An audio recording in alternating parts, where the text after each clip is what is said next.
Fans lined up early once again here at UC Health Training Center for what should be a very lively practice.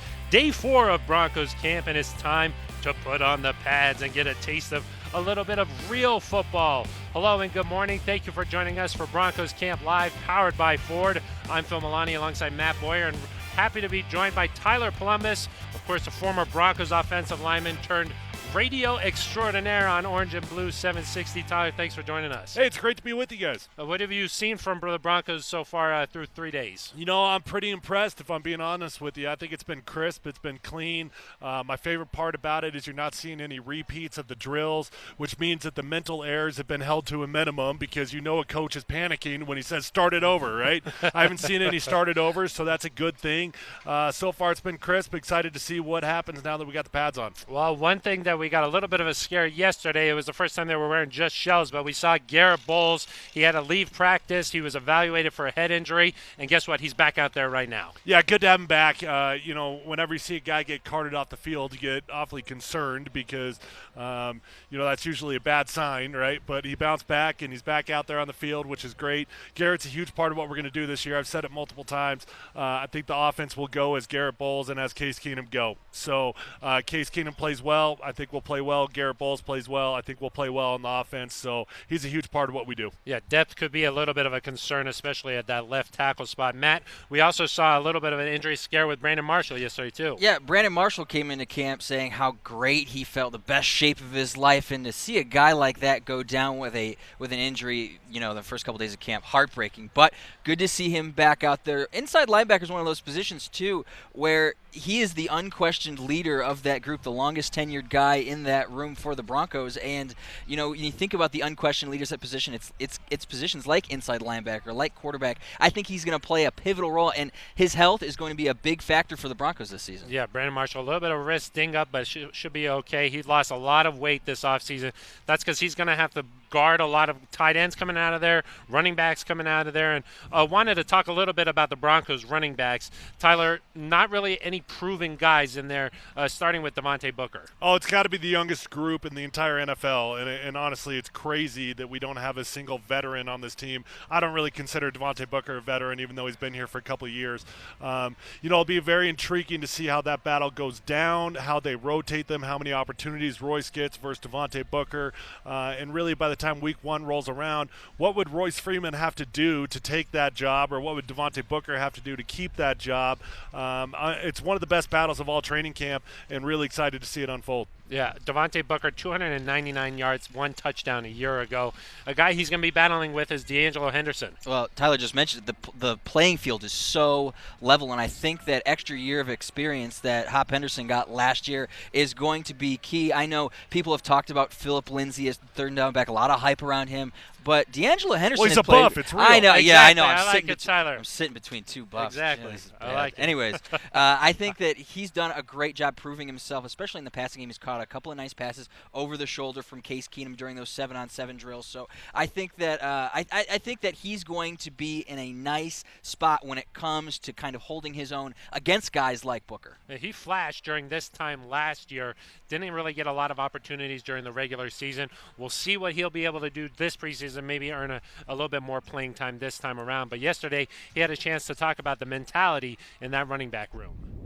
Everybody's just hungry, man. We know that we're unproven. We know that we're young. Everybody's sleeping on us.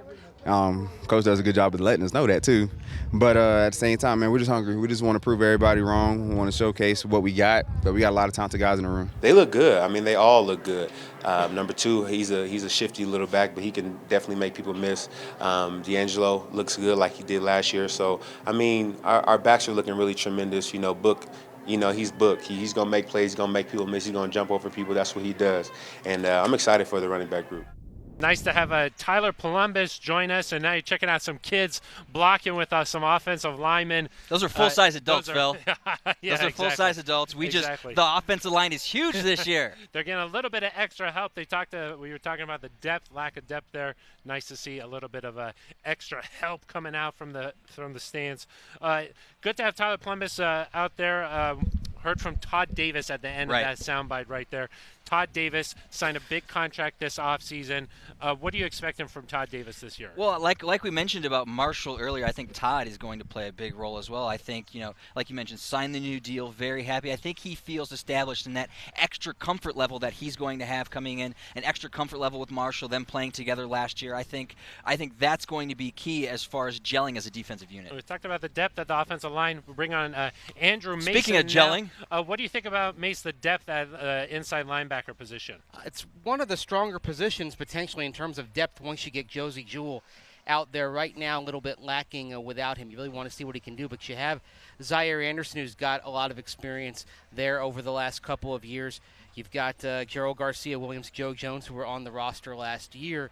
It's pretty strong depth, but again, it's going to look much better once you get Jewell in there. Right now, kind of shaky, but I think Jewell will fortify that. Yeah, you can see Jewell. He's out on the field, but he, of course, doesn't have pads, dealing with a little bit of a hamstring injury there, but good to see him out there involved in practice and getting a taste of what it was like. Let's turn our attention now to the quarterback situation. We saw Case Keenum have a pretty strong day once again yesterday. Well, he found his favorite white target this season, or in this training camp so far, Emmanuel Sanders, a couple times in that red zone period yesterday. But I was very impressed with him gelling with those rookies. We saw him connect finally with Cortland Sutton in the end zone during that red zone period. Sutton going up and over those young DBs, high pointing a couple of really, really nice balls in the corner of the end zone. I think Case, as we've mentioned, the unquestioned leader, but his ability to get on the same page with not only DT and Emmanuel, but the entire wide receiver core, I think, has been impressive. It goes beyond those 2 draft picks as well. Of course, he's made play with Deshaun Hamilton as well as Sutton.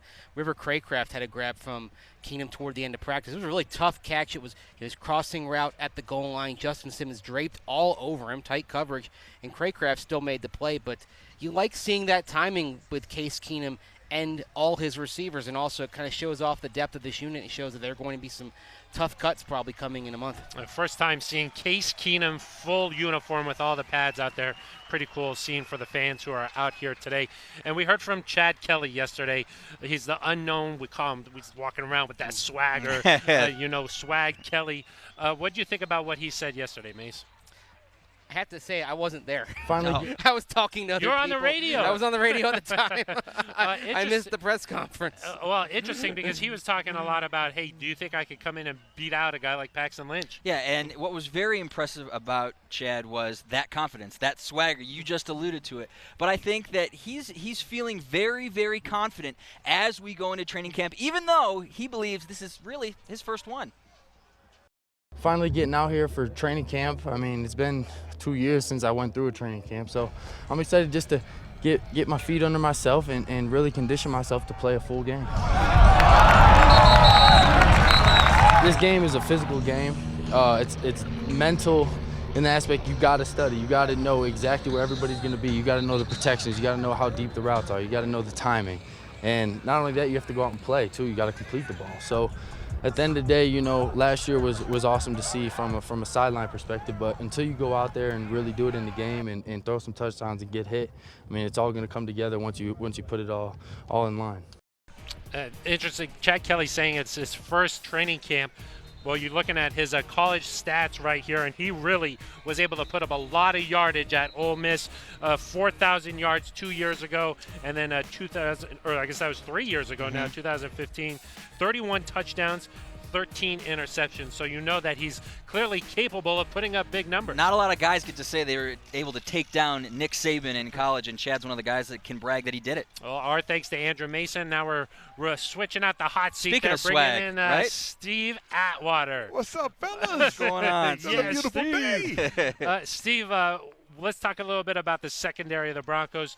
We know we've talked a little bit about some of the depth there, but we haven't really talked about the main guy.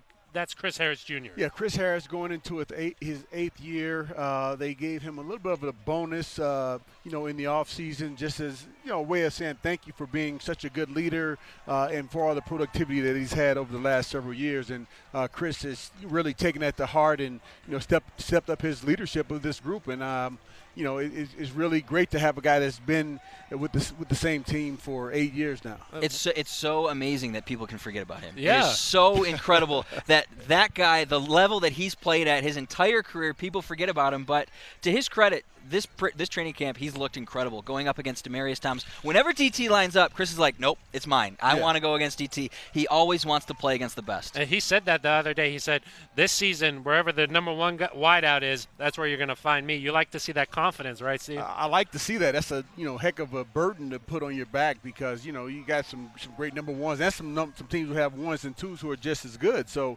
I think it's going to be a great challenge for him, and I think that he's going to raise the level of play for all the defensive backs. Let me ask you this. We've seen the offense have some flashes here the first couple of days. Does that mean that this secondary is in trouble? I don't think so, and that remains to be seen, but I definitely don't think so. We have the pads on now. We'll be able to see if these guys can really be able to jam these guys up and hold them on the line of scrimmage for a while and disrupt their routes. One of the most impressive guys, we're seeing him on camera right here, is Isaac Yadam. I think yesterday I counted 5 or 6 PBUs in that individual and team period. I think he's very, very raw as far as an NFL player goes, but you see the flashes. You see the athleticism. I think once he gets the playbook down, and you see him right there. He's next to Chris Harris Jr. You can't learn from a better guy. Yeah, great mentor for him. Like we just said a little earlier, he's a long guy. He's a strong guy. Can get his hands on guys, and if he's behind a little bit with those long arms, he can get his hands in there and knock some passes down. He's already shown a lot of work ethic. It looks like he's jumped Brandon Langley in the depth chart, maybe just in terms of getting to see what unit he's running with. So good to see that from Isaac Yadam. And then another guy to mention that's the safety position, that's Sua Cravens, Steve. Yeah, Sua Cravens, of course, his first year with the Washington Redskins was a few years ago. He had a really solid year, and then last year he had some concussion issues, and we were able to get him in a trade, fortunately, and he's really fit in well with this defensive unit, with this team in general. Everyone seems to like him. He has a real bubbly personality, and he's a great player on the field. I think yesterday he had his best day yet. I think the personality, Steve mentioned it, very, very key, especially with this DB room. A lot of personalities in that room. However, we talked to Justin Simmons earlier this week. They've bonded really, really well, and Stevie mentioned it. He now gives them another angle, another facet of that already potent defense where they can move him up, they can move him back. A lot of different things you can do with Sua Cravens. What do you think his role is going to be like? He's a little bit bigger, maybe like a TJ Ward type, right? Yeah, he's solid. He can play strong safety or free safety, but I think he will definitely be utilized in situations where we have a good idea that the offense is going to be passing the ball to either the tight end or the running back. He's been extremely good at that, exceptional. Well, there were some questions about how much he loved the game of football. He decided that he didn't want to play after getting a little bit banged up in Washington at the beginning of last year, missed the entire season. But now that he's with the Broncos, he says there's no question about his love of football. I'm like a kid in the candy store type. It's I know a lot of guys look at practice and be like, oh man, I got to practice today. For me, it's like I get to practice today. So that's what a year will do when you're at home watching the game. So I'm grateful to be out here. You feel like you're more hungry now after some Yeah, most definitely. Never take any of these moments for granted. Like a kid in a candy store. You got to love hearing that from Sua Cravens. He loves really being out there and playing with the front of this great crowd that's out on the berm here today on a beautiful sunny Tuesday morning. And guys, let's talk a little bit about what's going on Orange and Blue 760. Steve, we got Tyler Plumbus here, Andrew Mason, and Steve Atwater here today. Yes, we have a lot of fun. And yesterday it was a little bit of a different situation because Andrew Mason, of course, was up here in the Pat Bowlen Fieldhouse broadcasting. I was over kind of in the VIP section over where the bleachers are over there, and Ryan was, of course, down in the tent. So we got 3 different viewpoints, and we were broadcasting, and we got some really positive tweets and stuff on social media that, hey, man, that's nice. That's literally 360 coverage of the entire practice. You got to love that. Well, very important day coming up on Saturday. It's Alzheimer's Awareness Day. Matt, what's going to be going on on Saturday? Everybody's expected to come out on Saturday, wear your purple. I know Broncos country loves to rock the blue and orange, but Saturday, wear your purple, of course. Alzheimer's awareness, a very, very important cause to this organization. Pat Bowlen battling it, his wife Annabelle Bowlen battling it. And one of the cool things I think the Broncos are going to do is any donation made on Saturday through the website, through the DenverBroncos.com website, and on site here, the Broncos are going to match. A very, very cool thing for the organization to do. So come on out on Saturday, wear your purple, donate. Let's get that money up. Let's raise some money for the Bullen family. Yeah, I mean, this is an extremely important cause for many people in Broncos country, and people who aren't in Broncos country. You know, just worldwide. This is a big cause, and of course, Pat Bolin and Annabelle Bolin, have been unfortunately diagnosed with this, and they're battling this right now. My grandmother went through the same thing, and it's very difficult to see, your loved ones go through it. So. Any donations could certainly help. Yeah, our thoughts obviously are with the Bullen family, but so many people affected by Alzheimer's disease. The website to donate, dbron.co/donate. You can donate online there, or if you come out on Saturday, you can donate, of course, in person. All right, as we're winding up here, let's get one final thought. What do you want to see from the guys' first day in pads? Well, again, I want to see if our defensive backs can get their hands on these guys. I saw one play earlier in the week where Brandon Langley was attempting to jam Cortland Sutton, and Cortland Sutton, man, gave him a big left hand, and he went down.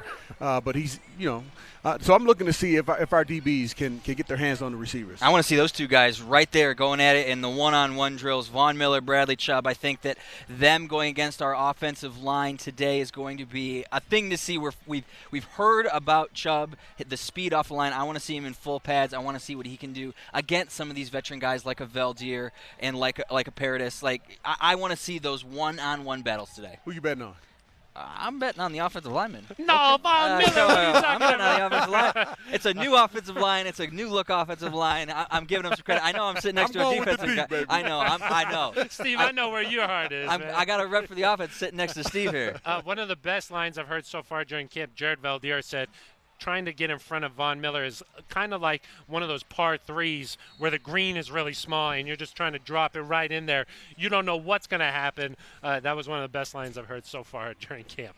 All right, well, we'll see how it all unfolds. Be sure to check out DenverBroncos.com. We'll have exclusive highlights of today's practice up there a little bit later today. Until then, for Steve Atwater, Matt Boyer, our thanks to Tyler Columbus and Andrew Mason for joining us earlier. I'm Phil Milani, and this has been Broncos Camp Live, powered by Ford.